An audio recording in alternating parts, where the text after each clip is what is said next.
Today, we are chatting with my most favorite human, might possibly be my favorite human ever. Emily DeCloux is one of the best humans on the face of the planet. And we started as her reaching out for services. And we have developed this amazing friendship. And I truly love her from the bottom of my heart. So I am so grateful that she showed up to be vulnerable with me today. And a little bit about Emily is she is the founder and CEO of The Ultimate Creative, which is a podcast production agency, and she's based out of Toronto, Canada. And for the last decade, she's really been working on bridging the gap between her creative side and her business side. And we'll talk a lot about that in this episode today. And so when she's not leading this amazing team at The Ultimate Creative, she is part of a comedy troupe, which is called Big Chick Energy Sketch.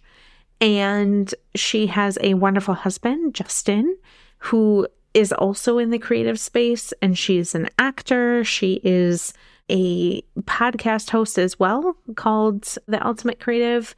And she is just... Y'all, I'm gushing over her, rightfully so. So I'm just going to leave this to it, and we're going to get into the episode. You are listening to That Big CEO Energy, where we talk all things business, life, marriage, and push you to a new edge of discovering what that big CEO energy means for you.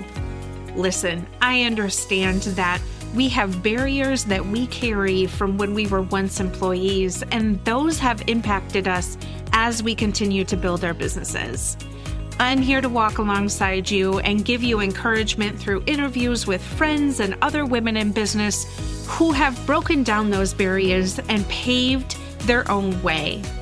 Tune in with me as we uncover some of the unconscious things that we do that keep us from building that big CEO energy we've always dreamed about. Let's dive in. Emily, welcome to the podcast. Oh my God, thank you so much. I am so excited to be here and talk to you today. Yeah. Okay, so that's just one of her many talents, is all I'm going to say, which is really what I wanted to chat about today was being multi-passionate, because I know sometimes, right, when we leave corporate, we have this idea of starting a business and we're all in on the thing. And then we discover all sorts of things about ourselves. And sometimes we're really, really scared to move into other areas of business because we've been taught and we've been told, right? Niche down. You got to find a niche and you got to do the thing. And so I really, really am so, first of all, inspired about just all of the different avenues. For those of you that don't know, Emily and I have worked together since the inception of my business, really. She found me in a hashtag on Instagram. I mean, millennials. That's what we do. You know, when you use the app for what it's designed for, you find people. It works. And here we are. And it works. So, number one, thank you for just being in my corner, because it's truly been a joy. But it's also been a wonderful, wonderful way for me to take a backseat and see all of the progress that you have made and all of the changes. I mean, I know a lot of this you were doing sort of before you started The Ultimate Creative. So can we just kind of start with what it is that you're doing and some of the mental shifts that have sort of taken place for you to be able to continue to do all of the things that you are doing? Oh my God. What it is that I am doing is, everything. Okay, I feel like all the time I'm literally doing everything or I'm doing absolutely nothing. So what I'm doing is I've got a sketch comedy troupe called Big Chick Energy. We are performing in March. I don't know if anyone's listening from Toronto, but like we're in Toronto Sketch Fest and we're prepping for that right now.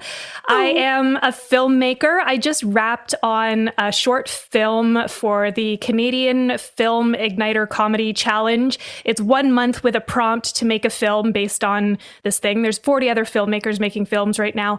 I'm also screening my short film Worm coming up in Toronto in a couple of weeks, and that's been screening all over the country. What else do? I am a comedy music writer and performer, and I have also previously written scores for films. And then to make money, I have a podcast production business, and Callie has been helping me with that for it feels like you've been in my life since the dawn of time. It's like you were always there. And as soon as you entered my business, I was like, oh, good. I don't have to do any of that searching ever again because I found the person to make it all better. What else do? I don't even know. I'm sure it'll come out more as we continue to talk because as a multi-passionate, I often forget that I've done a lot of things, which is kind of fun because then I get to rediscover stuff all the time. And I'm like, oh, great. I have a skill. I forgot. I'll use it now, So let's talk about the rediscovering, because I think that that's important. The ebb and flow of sort of how we show up in spaces and sort of leaving a passion and then coming back in. What is that like for you specifically? Okay. So in high school, I was making so many different short films just with my friends. And I was like, this is my career path. This is what I'm meant to do. I'm going to be a filmmaker and I'm going to entertain people and it's going to be comedy and all of this stuff. And then I went to university and discovered alcohol and thought, hey, this is also a fun thing that I can do. So I completely abandoned all of my creative pursuits, music, filmmaking, comedy, everything, art, just painting and drawing, gone. And I was with this guy for a much longer than I should have been, but I was still myself and I was still kind of silly and goofy. And it kind of dawned on me one day when I said something silly at a wedding and he was like, you're just too, I wish you weren't so silly all the time. And I thought to myself, well, that's an intrinsic part of me, this creative part of me. How can you say that this isn't a good thing? And it really got me starting to think about maybe I should get back into the things that do make me me, because without all of that stuff, it leads to depression. It leads to a lot of bad anxiety, bad situations, sitting at home wondering who the hell I am. And I put myself into a box of professionalism and I must be exactly this kind of way for people in the world to accept me. But the whole time, nobody was accepting me for this box I had put myself in, this mask that I had put on myself. And when I met my now husband, Justin, he's also a filmmaker. He kind of reignited that passion in me. And I had been dabbling a little bit with guitar, and he encouraged that so much. And I started to rediscover all of these passions that I had, all of these skills and creative talents that I had. And it made me feel like anything in the world was possible. At the same time, the imposter syndrome was so real. Who could I, if I gave up on this in my 20s, who am I to come back in and be like, okay, well, I am a filmmaker again, or I am a comedian again. I should have been sticking with it the whole time. I should have known right from the beginning, and I should never have given up on my purpose and all of the things that I'm passionate about. So it was this real, for a while, tug and pull and ebb and flow of I can do all of the things, and then no, I'm not allowed to. I shouldn't be here. This is not for me. This is not my space. And I really held myself back for a number of years. And then finally, I went to Second City in Toronto, and they're all over the US as well. They're in Chicago, they're in New York now. They used to be in LA and Detroit. Anyway, I went to Second City and I took some classes, and I really came out of my shell at that point and realized I do have a place here. I do belong in this world. And discovering that and finding my comedy troupe, Big Chick Energy, like it's been so helpful and so instrumental in getting me to the place where I am now, where I'm like, I can accept that I am, not even accept, but I embrace joyfully that I am a creative, funny, wild person, and I can use this in my everyday professional life. And at the same time, I am an entrepreneur, and I run my own podcast production business, and I help other people with their podcasts, and it all can fit together. It doesn't have to be one or the other. And I think for so long, it just felt like, oh, this has to be one or the other, or else you're not a real entrepreneur. You're not a real creative. Like, if you're not starving, you're not really a creative, are you? And I'm like, but I love food. Like, food is a big part of my life. You know? Amen. Yeah. What was the sensation in you when you realized that this person that you had in your life was not good? Oh, that ex-boyfriend? That? Yeah. Do you remember sort of what came up in you? Well, immediately I was like, I think I got to dump this guy. And then shortly thereafter, I stayed with him for 2 more years. like a smart early 20-year-old. The sensations that came up were like, it was like a lot of resistance. It was like, how dare you question who I am at my core? Mm-hmm. But at the same time, like, well, he must see something in me that I'm not seeing. Maybe I should tone it back. Maybe I should, because, you know, my whole life people are like, Emily, like, tone it down, like, be quiet, like that kind of stuff, because I also have ADHD and I have the hyperactive subtype. So I'm like, blah, blah, blah all the time. And I'm a very loud person. I grew up in a household with 5 kids. Like, we were loud, and everyone was constantly telling me to tone it down and be quiet. And, you know, further reiteration of that from a person in my life who's supposed to be like the most supportive, like, entity. It made me feel like, well, I better shove this down even further, you know, because if I need the validation of having this boyfriend, then I better just shove it down and hope that it never comes back up again. Yeah, because in our early 20s, that's what we're taught, right? You go and find your person, you go and get your job, and you work a Monday through Friday, and you get your kids, and you do the thing. Mm-hmm. That is like what society has made as a stamp of success. Yeah. And I love you just as a human. Well, I love you too as a human. I think we've always from day one, I'm like, this person is amazing. You know? Thank you. Absolutely. But I think there's something to be said about being loud and feeling the sensation of always being the loudest person in the room and being told to turn it down. You know, I have a wonderful friend, Addie, who is the same way. She laughs extremely loud and is just, I call her the Amazonian woman because she's tall and, you know, she owns her space. Mm-hmm. And a lot of people are intimidated by that. And she's never really been one to, I guess in the recent years, to let that affect her, but it's taken a long, long time.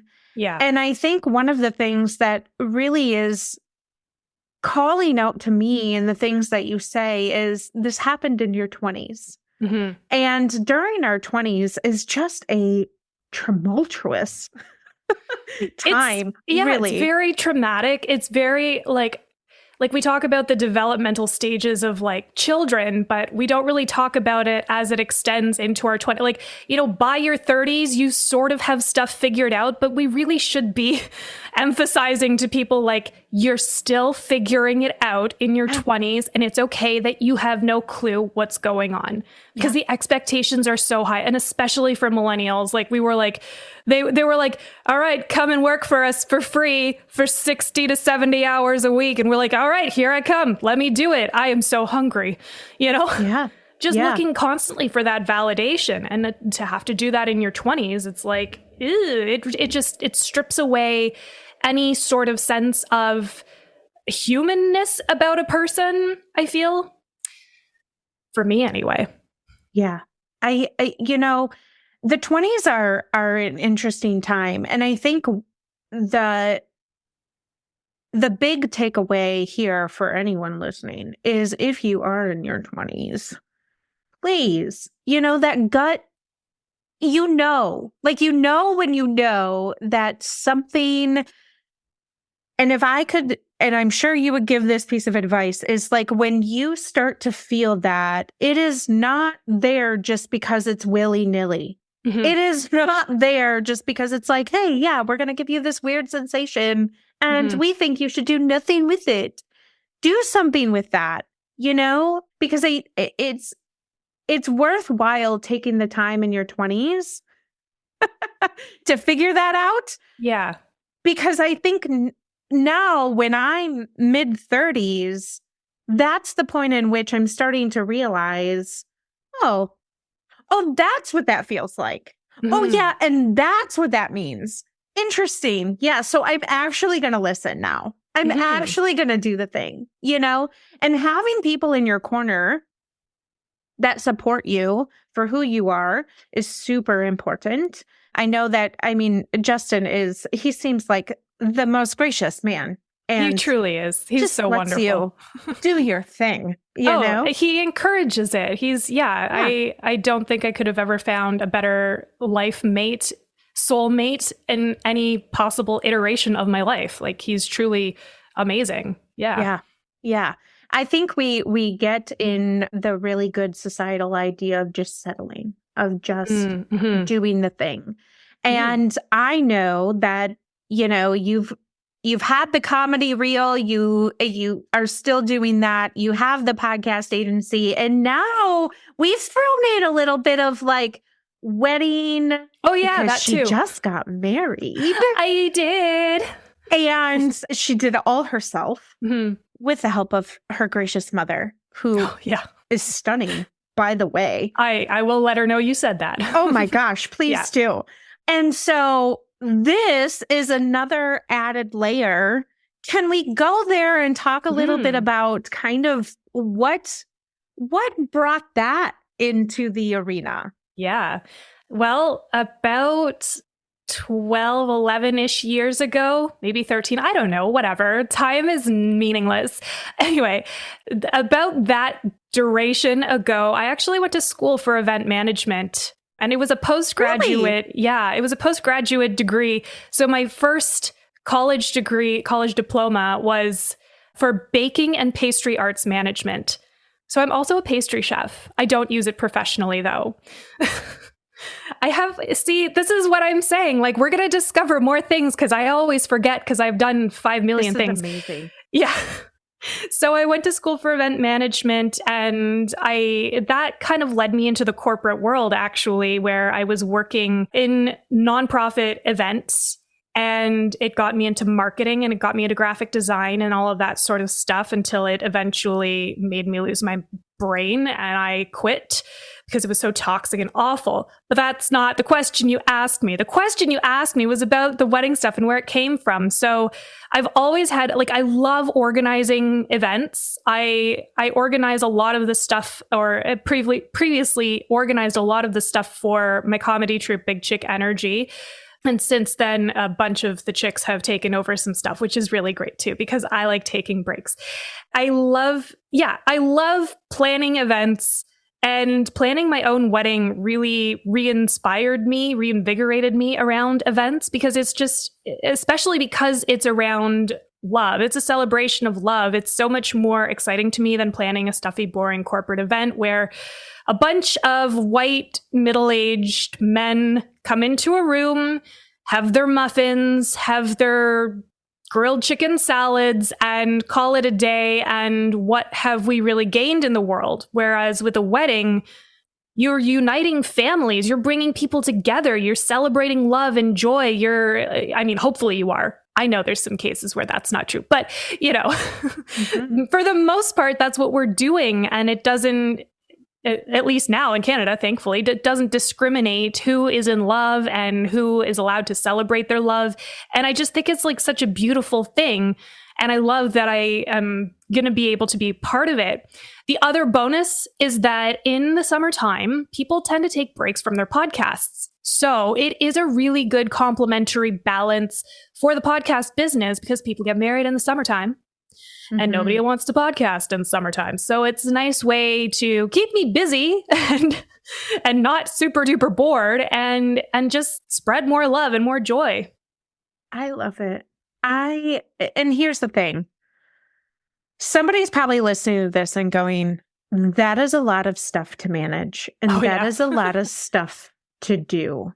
How in the frickin' world are we supposed to juggle all the things? Yeah, I say no to a lot of things. It doesn't sound like I do, but I actually do.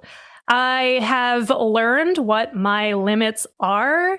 And something that you know about me is that I have psoriatic arthritis. And with that comes a lot of fatigue and the flares. So like I'm physically laid up. Like actually when we met, I was desperate because my right elbow had seized up so aggressively and I couldn't work anymore. And I said, I need you to start helping me immediately because otherwise I'm not going to be able to do anything. And you were amazing enough to just jump right in and literally fix everything immediately. And I was like, oh, how did this magic befall me? I'm so grateful. But okay, so how do I manage? Yeah. So how do I manage it all now though? It's color-coded calendar time blocking. I got rid of to-do lists. Instead of saying like, yes, I'm going to take on this client, even though it feels like the wrong kind of client for me, I'm like, you know what? You can go take a hike and eat an egg in a hole. I don't really care, but you seem like a toxic person and I don't want you in my life. Getting rid of the toxic clients was the first thing I did that really made that impact that let me be able to start doing more of what I love. And truly, yeah, getting rid of the to-do lists and just calendar blocking. So knowing how much time things take me. If I'm doing it for the first time, I'll block off a day and it won't take me a day, but I need to figure out how much time something's going to take me so that I can plan for it in the future. All of my different businesses and ventures and creative endeavors, they're all a different color in my calendar as well. So that's really helpful too. And then I get a visual cue of, is everything balanced? Does everything feel good? And then it also lets me say no to social events if I don't have the energy for that. Although I will tell you, in this month of February when we're recording, I'm like, I truly don't know what I've done to myself. Like it is ridiculously busy and I don't know why I did this. But conversely, December and January were so slow and so boring that I ended up feeling really depressed. However, I will say sometimes those very slow, low energy points are so good because they catapult you into months like I'm having right now, where everything is happening. Like I was able to create reserves of energy, I think, and motivation, like extreme motivation. Like, I don't want to be bored anymore. I'm going to go do a whole bunch of things. That's when I end up signing up for way too much. But, I did sign up for a lot of stuff. I did cut back on some of the stuff I signed up for, and it all turned out for the best because this is what I've learned, like the things that are the most important for you in your soul's development, in your life here on planet Earth, they will come up to the top. They will present themselves as like, this is what I feel so drawn to and so passionately about. And then the things that aren't that, they will fizzle away and you won't regret it.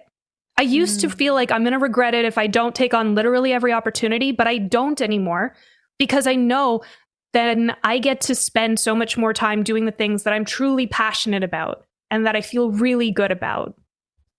And you get to do them well. Yeah. When we take on so much, we drop the ball on a lot of things. And then that creates the feeling of, man, why did I do the thing? Why did I say yes to this? Why does this keep happening? And then we almost shame ourselves for saying yes to too much. But then we get in the circular motion of that's what we continually do. Yeah. How did you figure out that this is what you needed? as a neurodivergent person? I think spending way too much time in corporate and having that mask and that shell around me just... So it's interesting. So over the pandemic, as we probably all did, I had a little bit of a spiritual journey awakening, and I was learning about chakras and stuff, but it's really fascinating to me. So the chakra of your solar plexus, which is like sort of in your belly area, it's your sense of self and purpose. And people who know more about this, don't come at me. I'm just like, I'm skimming the surface level. It's fine. But anyway, it's like your sense of self. Skip this part if this is not accurate for you. It's not accurate, but it was accurate for me. And exactly. Something that I realized working in these corporate jobs is that like every day I would show up and I would have this like pang of like, I thought it was anxiety or something, but it was just like in this chakra area, and it was going like kiki, blah, blah. You can't see it on the video, maybe, but I'm maybe flexing my hands a little. Yeah, okay, we'll do a video of this. Kiki. and later on, I realized like that whole time that I was in those corporate settings, I was like just totally ignoring myself and who I am and what I'm really here to do. And even the people that I worked with, they would watch the stuff that I was making. Like I was still doing lots of video, like YouTube videos and stuff. And they were like, you could really make a career of this. This is very good. And I was like, no, there's no way I could do that. I guess I just have to work here for like $35,000 a year and work 60 hours a week. That's what I'm worth. That's what everyone's told me. What was the original question? How did you... Speaking of neurodivergent, this is my favorite part of you, actually. Yay! And getting to the point of understanding that you need the color coding, you need to start saying no. Yeah. All of the things. Yeah. Yeah. Just noticing those sensations in my chakras. Yeah. Because they do show up, right? Like that same old sensation that I was feeling in the corporate world would show up with certain clients, and I'd be like, oh no, this is uncomfortable. I can't do this. Is this the same chakra that was happening in your mid-20s, Emily? That we ignored? Oh, most likely. Yeah. And like I had really, really bad anxiety. I would have these really aggressive panic attacks where the world would be spinning around me, and I would just continue to ignore it and be like, no, it's okay. I have to continue to be this person that everybody wants me to be. Literally, no one wanted me to be that person. Yeah, not even yourself. Yeah. Yeah. You know? And it took me, like 15 years to really understand what my body was saying to me, what my energy body was saying to me, like what my soul, my essence was saying to me. Because the way I kind of see it is like, there's the body, of course, the physical body, there's the mind, which isn't the same as yourself. And then there's the soul, which is more of the self. It's like the umbrella that encapsulates the body and mind together. The mind has a purpose the same way a body has a purpose. Like my body can make my lungs breathe air in and out. My mind's purpose is to make sure that I don't stab myself with a knife by accident or something like that. However, the mind, which creates all of these crazy thoughts that we have about like the expectations, it's like it's keeping you from danger, right? It's because if you're not accepted, this is one of the like core fears or something that people have. Again, don't come at me if you know more about this. I just know what I know from listening to a zillion podcasts. But you're welcome. You really like people at their core need to feel like they are accepted by the greater community, because if you are exiled, then you don't have access to things like food or shelter or community. And everybody, for the most part, really needs to feel that sense of community. And again, we've gone off on a tangent, but I hope this makes sense to whoever's listening. It makes total sense. And I think that, it really relates to the book, The Body Keeps a Score. I don't know if you've read that. Read that. Anyone that is listening and you read it, because it is so true about how we mentally can move on from something and we think that we have moved on, but our body holds so much trauma from things that subconsciously we don't even realize. And so it's not lost on me that the fact that this corporate experience that you had showed up as a stressor when I came into your business, Mm-hmm. right? And working through the arthritis that you have and trying to understand what that is like now and trying to get yourself where you're feeling joy in the things that you're doing means that you become this multi-passionate entrepreneur that doesn't say no to the things that really deep down satisfy your soul. Mm-hmm. And I love that you've gotten yourself to a place that you understand how you operate. Mm-hmm.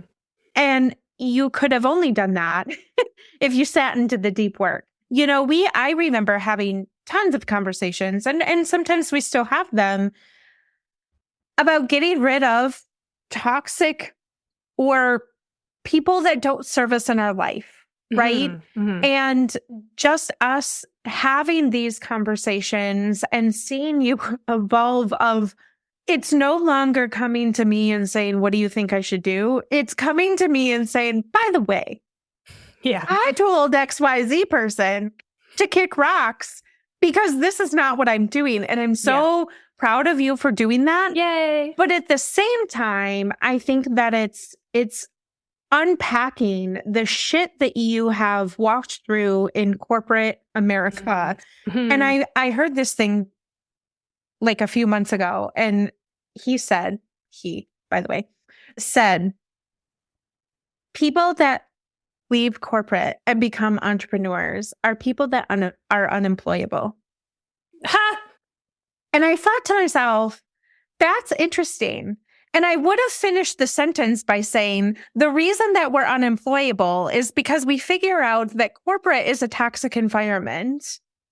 And not only are we not employable to that company, we decide that we can do it better.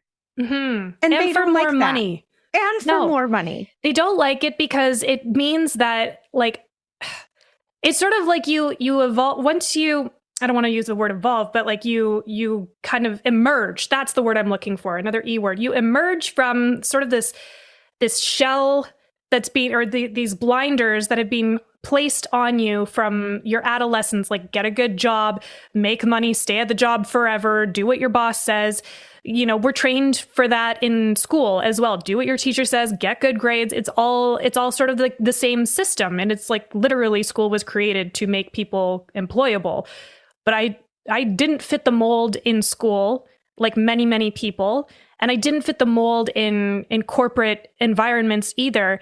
And once I realized, like, okay, A, I can make way more money doing this on my own. And B, I get to choose who I work with. I don't have to work with buttholes who like want to suck the life out of me and constantly think that like I have 8 million hours in a day to like churn out 5,000 kajillion videos. Like no, I can't. The expectations shifted from how can I make this other person happy and want to give me more money to, damn, I can just charge people more money and go directly to the source instead of working for someone else. It drives me crazy. And by the same token, I think entrepreneurs are excellent, for the most part, excellent employers because we recognize that we don't want to take advantage of people. Like it never crossed my mind as an entrepreneur to be like, how cheap can I get this for when it came to human capital? Which sounds weird to say. Human capital is a weird, gross term. But when it came to people and paying them, I was like, and still to this day, people are like, well, I'll give you a discount. And I'm like, no, please charge me your regular rates. I don't need that. I like, that's bonkers to me. You came out into this world of entrepreneurship to make more money, to have the time to do the things that you want to do, just like me. You're charging me your full rates. Stop discounting yourself. Yep. Yeah. What would you tell your younger self now? Oh, probably to eat more banana muffins. Speaking of, I just made banana muffins last night. Can I come over? You can, across the border. It'll be like a few hours from now, but I think it's worth it. Exactly. We live 5 hours apart. That's, I have a car now, so like I could do that. Ooh, because you don't live in the city anymore. I do live in the city. You do. I do. Just different. just a suburban type area of the city. She has the suburban life, y'all. I am the suburban life. What would I tell my younger self? I would say you're going to make just as much money pursuing what you want as you are in a corporate job that doesn't give a rat's bum about you. I'm being very polite. I said rat's bum. Because here's the thing. If you passed away tomorrow and you were working a corporate job, your job posting would be up before your obituary. Probably. You know, that's really sad. That is really sad to think about. Ugh. But it's the value that we've placed on positions and titles and work. Yeah. You know, and you see it everywhere. You do. And it's sad. But at the end of the day, it's like the only thing that happens to me if I go away is my entire company goes away. Yeah. You know, and that's not really that sad because it's leaving with me. That's and true. I'd rather have that than have my job posted before before my family could crank out my obituary. You know, it's just yeah, it's such a creepy thought. I know. Oh, but it's true. It's so Emily, very sad. Thank you for sharing your heart and your neurodivergent brain. It is something to be loved on and shared because I know that this space and the way that the shame can come with folks that are neurodivergent and are scared to have different passions and utilize those different passions is real. Yeah. And your voice is one that needs to be heard. And I love that you are speaking so openly about it and encouraging others to do the same because there's just not enough out there that encourages people. And I feel like this needs to be said in society of we're really good at telling people that they should live their passion and do the things that they love to do. Mm-hmm. But as soon as we start doing it, don't do that. That's too much. Mm-hmm. You're taking up too much space. Yeah. Or just stick with for you.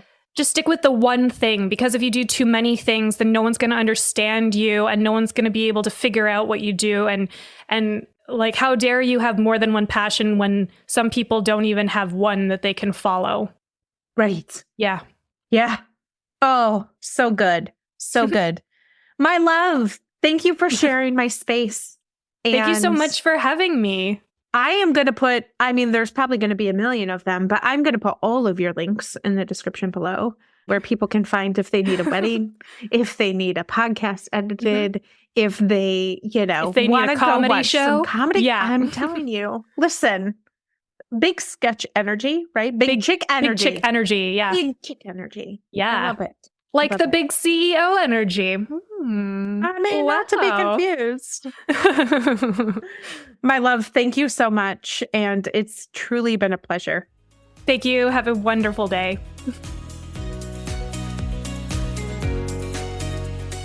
Thanks for tuning into the show today.